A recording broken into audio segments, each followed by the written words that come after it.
Hey everybody, thanks for joining me here and thanks for checking out my podcast. Don't forget to subscribe to my YouTube channel and click the notification bell for new episodes. You can also find Shine Without Shame on Spotify and Apple Podcasts.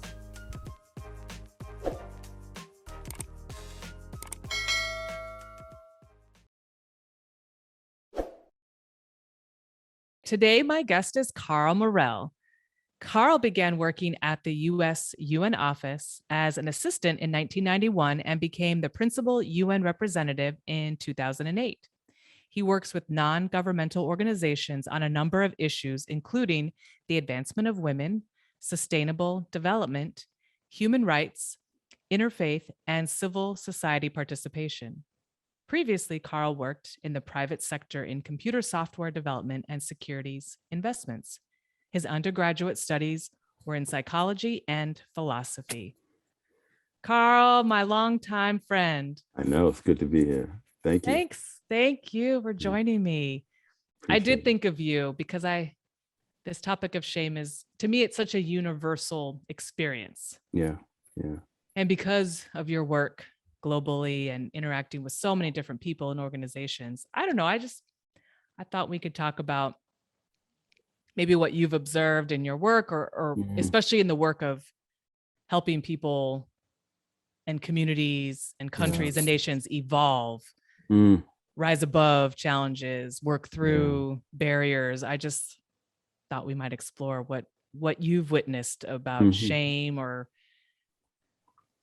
anything related to that topic. So tell me when you've worked with organizations around the world, and you are looking at these various areas of life, what are people trying to work through? Like, what are the obstacles in their way on a kind of maybe collective level? I think the obstacle is trying to figure out how to include others in your thinking about well-being. So, everyone can think about their own situation, how I feel, how my family feels, how my dog is doing. Am I hungry? Do I have enough money? But so many of our solutions to what to those things I just said needs a bigger group to help those things be sustainable, right? So, if your family somehow is doing better, but your neighbors aren't, then you won't have as much success as if they were thriving and doing better alongside you. And so you're not just yourself, you're a neighbor, you're a coworker, you're a community member, you may belong to a religious community. There are so many more things that you are a part of. And so, for instance, in the UN sphere, you're also a global citizen. And so we have the COP26 meeting now. And what people are trying to say is, okay, you need to improve your economy, and the best way for you to do it is to use coal and to pollute water and so on and so forth. But that just doesn't affect your country. Right. It affects others, and it affects the earth, and we all live in the earth. It's our common homeland. So how do we begin to think about things in a larger framework? And that is the challenge. Right.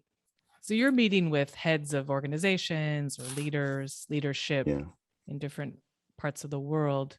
Yeah. Do you get the sense that those leaders feel equipped to kind of bring that framework or those principles that you were talking about, bring those to kind of the everyday person who is just trying to feed themselves? I'm just wondering how those dots get connected. Is it hard to help empower the grassroots, or is it not that hard? Is it just a matter of finding out ways, like genuine, ways to effectively connect with people. Yeah, I think it's what it needs is a reconception of what it means to be human, what it means to be a community member. So I was thinking, because I've been watching this COP pretty closely, even though I haven't gone. I've been to other Earth summits. I was at the one in South Africa, and I was at the one in Brazil. But so you have, let's say, the governments show up, right? And the way that it's told is that they're going to have a conversation about the environment. But do those leaders just come thinking about the environment? No, they have other thoughts. They're thinking about their term in office. They're thinking about their political parties. They're thinking about so many other things that are distractions from making hard decisions in the public. It's the toughest thing for governments to do, is to make hard decisions in public. So I've been thinking about maybe another way that the process could be designed to get the best output. But having governments make promises in public is very tough, because they're going to be held accountable, and that's not the business that they're most happy being in. That's interesting. Yeah, that is, because I do think about this when I think about the grassroots and just, walking around my community. It's like, well, sure, there are laws and there are policies Right. and there are initiatives that are on happening on a larger scale, but Mm-hmm. I do walk around, when I'm at the store or just wherever in my community, thinking, well, what is it people need Right. to really feel like they belong and that they feel connected, and they're not, to your point, Right. they're getting their needs met, but they're not only focused on themselves. Yeah. And I've explored this on the podcast, this idea of there needs to be something, I guess, more powerful or more influential that people can kind of latch on to, so that they don't feel they feel like they can take care of their lives, but they also feel like there's hope. And Right. and that's tricky, because I know when I've been really stressed out in life, and I have a spiritual practice, but in the past, I think it was hard for me to always rely on that when I was just so stressed. I've got to take care Right. of this. I don't know how this is going to work out. There's so many unknowns. And, that can just take over your life, for, for Mm-hmm. families, like just getting the basics taken care of.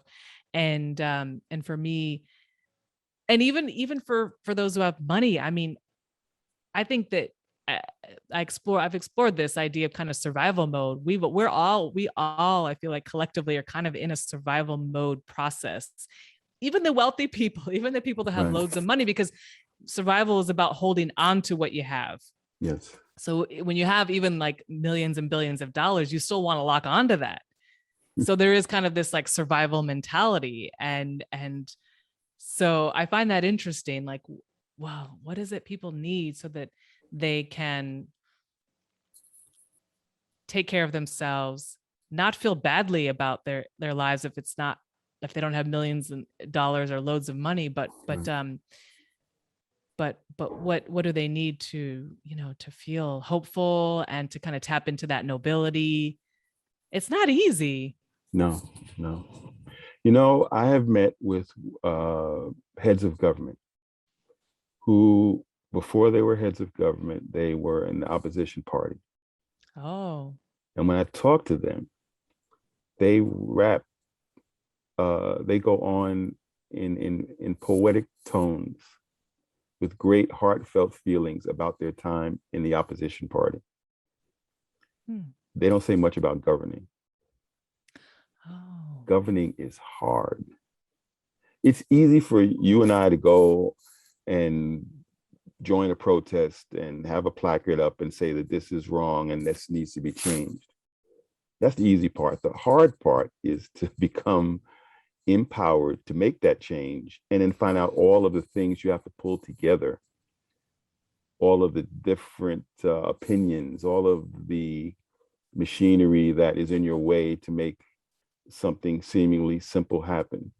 That's hard. And there are some things that we need to consider when we want change, and that is that it may not happen overnight.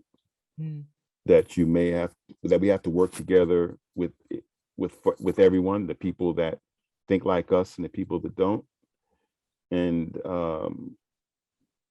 these things, it takes not compromise, but a sense of unity in working for the common good. I mean, that's something it's a phrase that's relatively it's spoken often, but the common good is actually something that should be strived for, and that's not easy. It's just not easy, and it takes long range thinking. One of the problems with let's say in the United States, for instance, politicians think in terms of 4 years, 2 years in their election cycle, but the problems that they're trying to work on may take decades to finish. So how do you think in decades long ways? You have to think maybe not about your term. Maybe you need, when you're in office, to do the best that you can. And if you don't get reelected, so be it. But you can't work to be reelected, I think, and maybe get the best results for everyone. That's a powerful thought. Yeah. That is, and I think that's, like you said, that's a reality probably all over the world, but especially here in the States. And are you seeing, I mean, I know your work is more, the kind of a global view and stance, but are you seeing people or hearing about people who are really finding that empowerment, and it's kind of as growing on the ground level? Is there anything that's hopeful or promising that you've witnessed or you're aware of? Yeah, I think there are a lot of very hopeful things that are happening, but I don't believe that they would make the news cycle. So the news cycle maybe has what is problematic. So when the UN was open, I'd go by it every day and see nothing, no news trucks or anything outside. But if there was a problem, the front of the UN would be filled with news trucks and reporters. And so I think it says what is a priority for their news coverage, which is, problematic issues are covered more widely than simple stories of hope and communication between differing peoples. There's plenty of that going on, but right, I don't see it on the front pages. Right. So then how does anybody else know it's really going Exactly. on? And that is a challenge. I think that's why I appreciate YouTube and that people Right. have their own content Right. platforms, and people just make videos or, talk about Right. things more positive, in more positive light, without all the spin and the agendas. I mean, sure, everyone kind of has their own agenda, but still, you're right. I think that's the media the media machine has certainly has its own agenda, which it can really cloud the good stuff that's going on. That's right. Yeah. That's interesting, because I mean, what from the UN standpoint, when do the news trucks show up for anything positive? Like, what kind of stories are those? Are they very few and far between? Yeah, you can tell, if you wake up one morning and it's some sort of this country says something about that country, and it's like, woo, you can be assured that, it's going to the Security Council or the General Assembly is talking about it that day. You can be sure that there will be trucks outside. But here's one that is an example of what we're talking about. So one of the things I work in, one of the areas I work in is men's contribution to the advancement of women. Mm-hmm. And often, and I mean, you read in my bio, I've been doing this for 3 decades. And to this day, I just had a long conversation with a woman who's, sort of just beginning to work in this field as a focus. And she said to me, what I've been hearing for 3 decades, where are the men? There are plenty of men who are working in a humble way towards the advancement of women. They're not patting themselves on the back. They are just contributors. And it's, as long as the news and the promotion of this issue is seen as a women's issue that only women are contributing to, then it's problematic, but it's also not accurate. Right.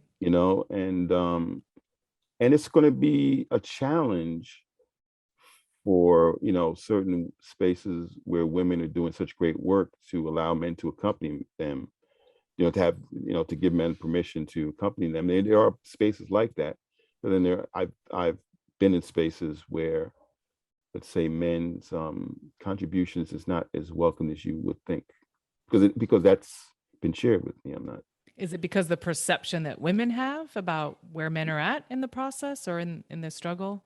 Well, I think for a lot of women, they have a wealth of data that's personal, that men are the problem, not the solution. So for a lot of women, it's not theoretical, it's personal. And so you can't demean their experience or overlook it. But there are plenty of men who I've worked with who are just willing and able to help in an appropriate way. I'd love to hear a little bit more about that. Are there any general examples you can? Well, sure. I'm on the board of, I guess, called advisors of A Call to Men, which is, they first, I met them at a UN Commission on the Status of Women. They had me, and they were different than anyone I'd ever heard, because I used to focus specifically on violence against women and that issue. And they started off their presentation by saying, we don't use that term. Okay, well, I'm listening, right? And they said, well, we call it as men's violence against women, because 99% of violence against women is caused by men. And I was thinking, like, wow. It was just a shift in thinking that it's about men needing to change and acknowledge what their issue is. So I've been working with them over these years, and they're just one example of a group that is working to get to what the phrase they use is healthy masculinity. So they're trying to move men towards that. And they work with the sports leagues and athletes, and they have education programs for schools, and they're doing quite a lot. And that's just one example. That's exciting. Yeah. Why don't we know about that? No. Now we do. Right. Yeah, that topic is so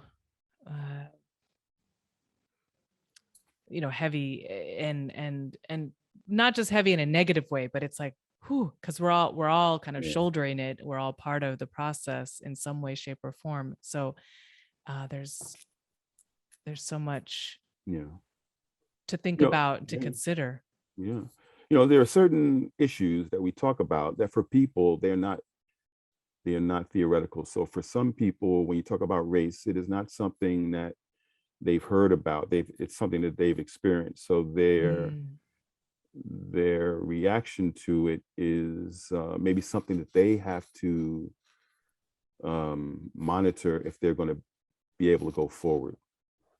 And but for things like poverty, for certain people, if you wake up not knowing how you would get through the day because of extreme poverty, like what will you eat, where will you sleep, these kinds of things, that's in another level. But and there are quite a few people in this this earth of plenty that have nothing. So these are the challenges that we have, because for someone like me, all of these issues are somewhat theoretical, with the exception of race. But we have to take into account that, I mean, as I said, I worked with women closely, and I remember, so I mean, this is an example. So you were with a group and we had this conversation. It was men and women, mostly women with a few men. And this woman said at the conclusion of the event, she said, "Oh, this would be great to do again. To have this sort of." And this woman just turns around and she says sharply, "No." And I remember feeling, I didn't know where that no came from, but I knew it wasn't intellectual. It was visceral, right? And that's I share that example because I've had many of those examples just like that. So how will we heal when we have these personal experiences which we have to overcome in order to move forward? It's not an easy question to answer for the individuals who have that experience and for the groups that are trying to embrace them and to move forward. But what you're saying is so important. I haven't quite thought about it in this way, that you keep using the word theoretical. There's some things that are theoretical. And I think that is why, not that I want loads of people to have negative traumatic experiences in life so that they can get on board. I'm not looking for that, of course, but if it's not personal, if it hasn't affected your life in some way on some level, it is easy just to say, okay, maybe I don't really need to think about that or worry about that. Other people can think about it, but it's like, everything is connected to everything. Right. Exactly. So even if you haven't had a personal experience with violence or, abuse, or just being subjugated to oppression, someone who has, or you work with people who have, or you're in a relationship with somebody who has, it's like everyone is affected in some way. And the idea of acknowledging, and even from like a policy standpoint, acknowledging that these are real humans with real life experiences. I think it's the acknowledgement, which is very important. I've been in a lot of spaces lately where people don't feel heard or understood. I mean, that's ongoing, right? But what you said, acknowledgement, is very important. So you don't have to have the experience, but doggone it, if someone's in front of you sharing with your experience, you really need to maybe listen, heartfelt listening, which is different. And if you can't get it, then you need to just humbly say, I hear you, but I'm not there. But don't discount people's real experiences. I just saw a movie last night about something that I've experienced, and it's called The Decade of Fire. Can you imagine it was about the Bronx. I'm from the Bronx. I'm sitting in the Bronx right now. And go see the movie, but there was like a decade where they lost like 80% of housing stock due to fires that were started for the most part by people looking for insurance money. But the people and the person who made the movie like lived in it.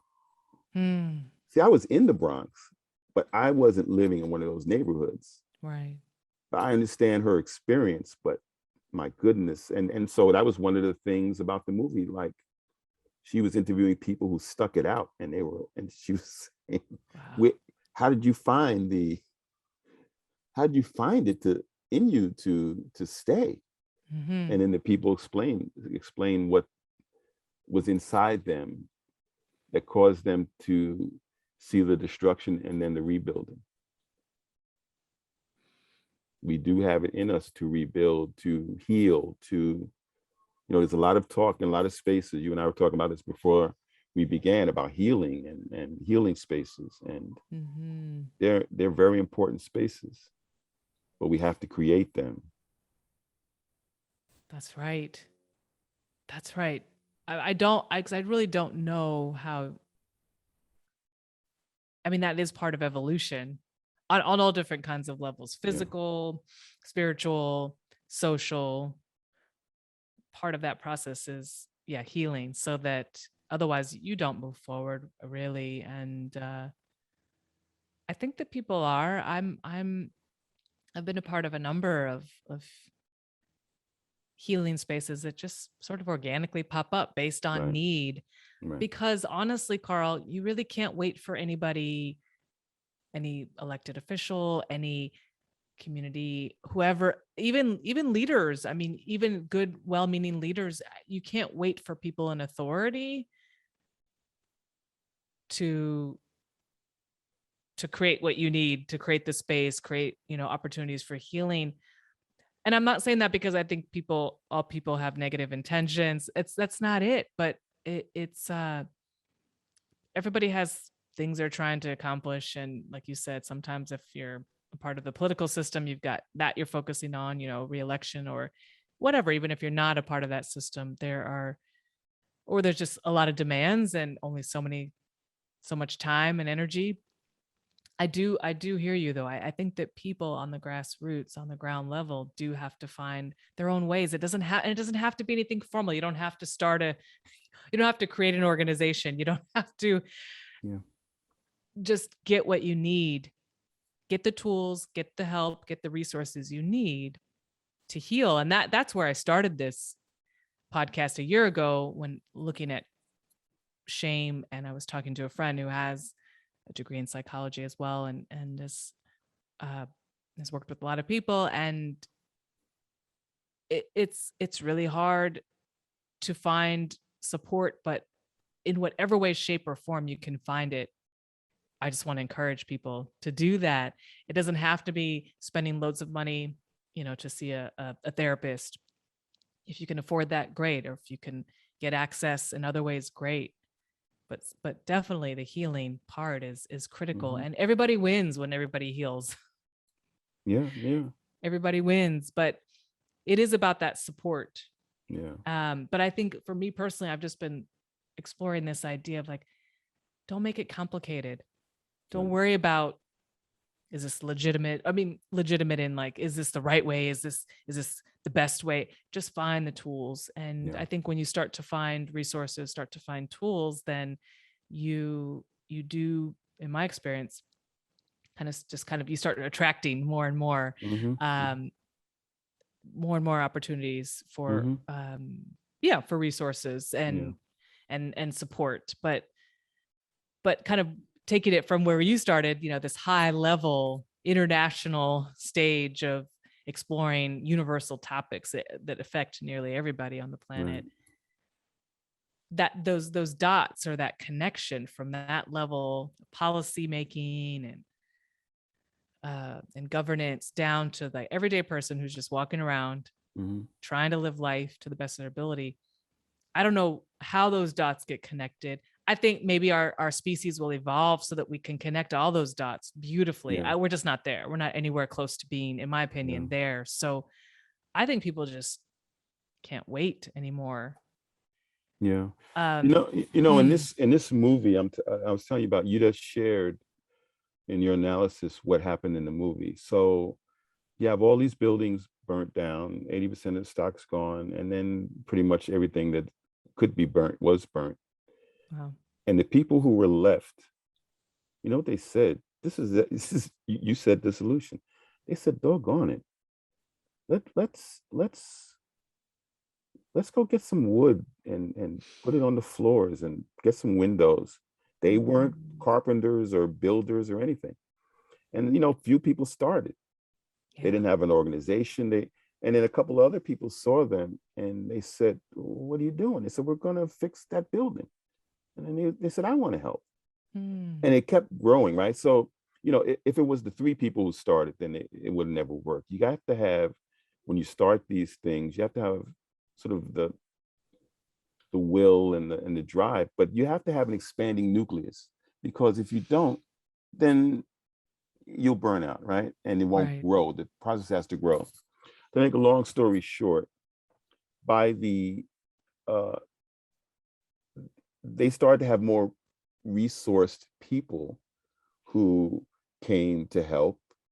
They started to who created foundations specifically to help rebuild the Bronx. And at the end of all of this, these people coming together and this expanding nucleus, it got so large that the city of New York stepped in and created a legal mechanism for the people to own their own, these buildings that they had Wow. rebuilt. So that's one example of people power, and there are many examples of that that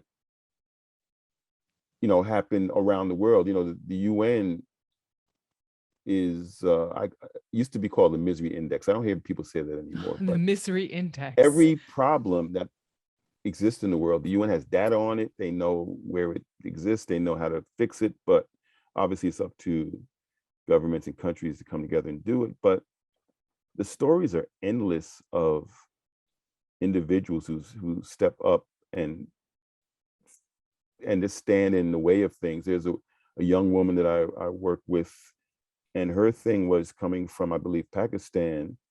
She observed all of these girls having babies, getting married to older men, and she just took a stand. And the village where she came from, stopped, is aware of it, and it's becoming something that is not what it was. Hmm. And sometimes all it takes is one person, but you have to have that expanding nucleus, and grow, and then you have a movement, and then you have change. That's right. That's well said. Yes, that is. I think that's where we're headed. I believe it's really about the ground up. Don't get me wrong. I want to have faith in governance, and Yeah, I want to believe that it's an important part of our civilization, and I yeah, do believe it is.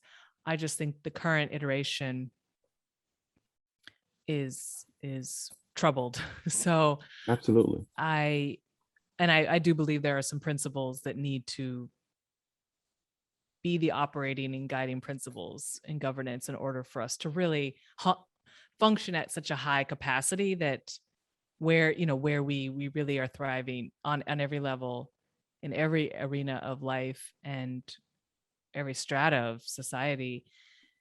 But until we get there, Carl, because I believe that's ways off. um I do like the idea of just, I like, you know what I like? I like the idea of just people, the people power that you mentioned, but it, I don't even think there has to be a political component to that. Do you No, know what I mean? Like, I yeah, think that it can just be people, everyday people, going through the process of what you've just described in a couple of places, yeah, and improving their lives. But even then, it doesn't have to connect back to government, although I guess, for more resources, that is ideal to get more support. But I find that interesting. I think it's really the people who have that power and right, are in control of that, on some level, of the destiny of their destiny. But yeah, I think currently everything that does start at grassroots kind of ends up turning into, or being drawn toward like a political yeah. stance, It right? can, I mean, not always, but I think right, that's where, and then I think for me, just personally, on a personal level, I think that's where it's just the energy of that can get taken over by, yeah, again, it's just, to me, it's distracting. I guess that's what I'm trying to yeah, say. But I understand why people want to connect the dots to governance, because we look to where our tax dollars go to, and all of that are Hmm. are Hmm. resources that should be available to people. I totally get that, but I say just start Yeah. with like the intention of improving your lives on Yeah. whatever level. Yeah. That is powerful. And I guess that's where I come in also on the healing side of things as a life coach and somebody who wants to help people heal and get over or work through or rise above the pain and trauma of life's experiences. I want to be that person, a person who can help take some individuals along there, Yeah. that Yeah. journey, accompany them Yeah. and help them overcome. And I think that's for me why looking at shame is so important, because I Hmm. feel like, who cares? I'm the kind of person, I don't care what your past is, your mistakes, your um your decisions, your negative behavior. I don't personally care about that if you're willing to be accountable. If you're willing to be accountable and say, okay, I did that, I said that, I felt that, it wasn't positive, it led me down a bad road, because we've all made those kinds of decisions. Some have been Yeah. more grave than others, Yeah. and for some people, more egregious behavior has happened. But I don't really care about that. I don't judge people for their past mistakes, missteps, transgressions. If they're willing to be accountable Right. and say, you know what, I don't want to hold on to that anymore. I don't want that to weigh me down. I don't want that to determine my path forward and my destiny. I just want to move forward. That's where I'm like, I'm all about that. I'm Yeah. all about that part of the process. Yeah. And so it's interesting then you and I get to chat about this, because you have a different stance and a different perspective, but you also are connected to the ground and the grassroots. So Yeah. it's it's exciting. It's like energizing to have this Yeah. conversation, because I do think that, and I do hope that people really get what they need, truly get what they need to move forward. Yeah. It doesn't have to be $1 million, although hey, I'd be really Yeah. happy if everybody could have that. Yeah. It doesn't have to be that. Let's start with what's even more important, really, is that healing process. Because once you heal, I can speak from experience, once you heal, that starts to affect how you look at the world, the kind of opportunities you want to have in your life, the kind of people you want to bring into your life, the kind of experiences you're looking for. It really starts to galvanize the momentum in your life Yeah. and and help clarify your purpose. Yeah. It's hard to get clear about your purpose on an individual level when you're just really, in a lot of pain. Right. And so, yeah, I know that's where I feel like Yeah. I step in to that process. Yeah. That's something that I wonder about. So there are many people who are in positions of power that are found out to have used that power inappropriately. And then they get banished. They're found out and they Mm. get banished. But I wish and I hope for them that they can find a place for healing. And maybe even part of that banishment is to help them find that. You certainly, I just, I think today I was reading something about a person who I guess, they came up with a decision that the person was no longer going to be in their position. So then they resigned or whatever. But it doesn't, if the person just goes away and they don't change their behavior, the fact that they're no longer in their position, I don't know how much. Yeah, it's one kind of thing that shouldn't be allowed to happen. But what about that person? We want that Mhm. person to be whole. So there are so many people that need that. Um, I wonder about that. I don't necessarily have a solution, but it needs to be part of all the things we think about. And I work as I said, I work with a lot of men, and so when I talk to women, sometimes they're just like, these men. They talk about them like they don't have any trauma of their own. And so many men, when you work with them and they are in a space where they feel comfortable to share, they're not doing the things they do out of a sense of power. It's actually out of weakness because they've been traumatized. And so, as a coach, so many people are suffering. And I Mhm. try my best. I know I fail often, but I try my best to be gentle and kind with people because you just don't know what folks are going through. And a lot of folks look good, but it's not good.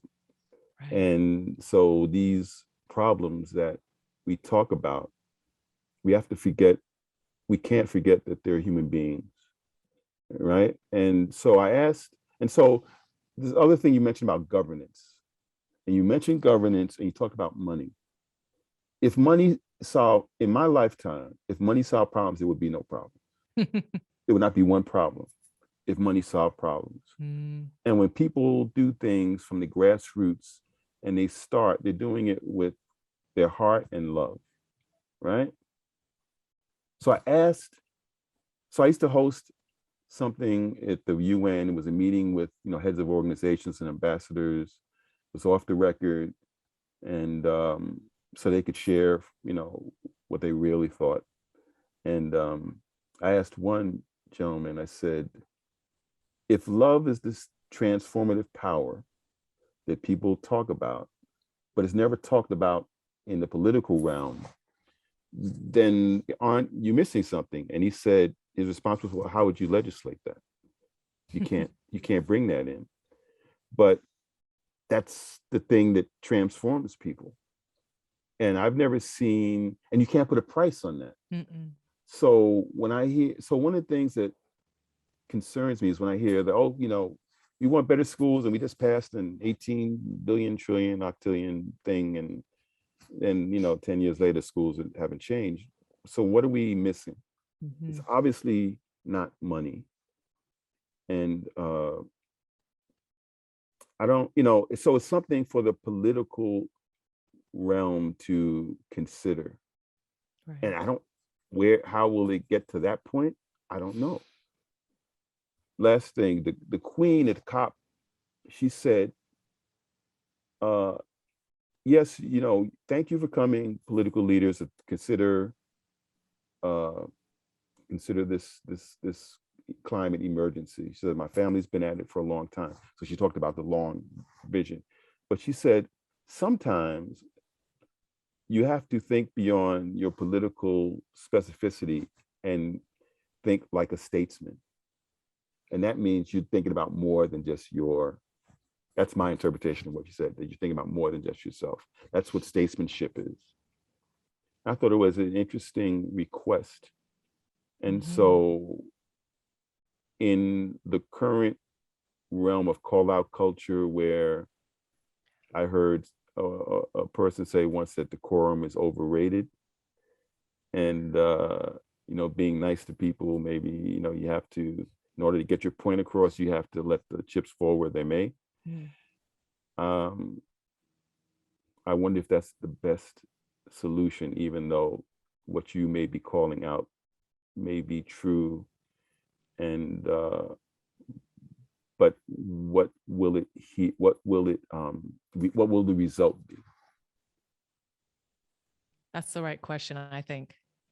Because you can follow truth and you can get to truth, but what next? Right, Just because you get to truth doesn't mean that that's where things change. right. That's right. Wow, Carl.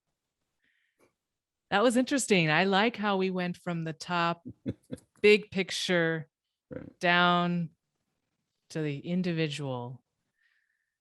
I mean, every part of that picture is important, but while you may be, I think, at least your day job is more focused on that higher level, um, international level of society building and governance. The individual is so critical to that piece, because it will, as individuals become more empowered, that will only inform Right. governments and leaders, they're going to have to stop and take a closer look Yeah. at what people really are about, Yeah. not statistics, not just a number, but it's, it's mutually reciprocal. I hope that is, Right. I mean, it The is, but I hope that that's becomes more apparent. the long range plan in centuries to come is that every person born will be a contributor to the betterment of the whole process. I like that. I'm behind that. Well, thank you. I really enjoyed this, and I hope that those listening and watching think about their place Yeah. in the picture, and in the process a little bit more. They think about Yeah. it with close intention, and that they can reflect on how they can contribute. So thank you for sharing your thoughts and your experiences. They're rich. I always forget, even though I know you've been doing this work for so long, I forget how, not just how long, but how much you've, on so many levels, you've been involved. And I think probably it's your personality, though, because someone in your position could do the work and could probably be a little bit like, just feel like, oh, I'm just an observer. I'm just going to be objective and observe. And, that has its place. But I know you, because you've got such a big heart, you can't help but really like take a look at the humanity involved in all of it. So Yeah. thank you for doing what you do. Well, Thank you. yes, I always like to end by asking my guests, if you'd recommend a television show, new or old, which one would it be and why? I'm not a television watcher, believe it or not. But for some reason, I had on my to-do list to watch Tom Lasso. And Ted Lasso? Is that Ted the Lasso. show? See, I I haven't don't see. You see, I'm really I not. don't know. I haven't I'm seen it, watching but the show. I don't even know what it's called. Ted Lasso. okay. Yeah. So that's what I've been watching. I'm on season 2, and I think it talks about what we've been talking about today: the human condition, how we work together, how we get over the things that we have to get over that blocks us from being the best we can be. It's all of these things Mm. uh, that we've been talking about today are part of the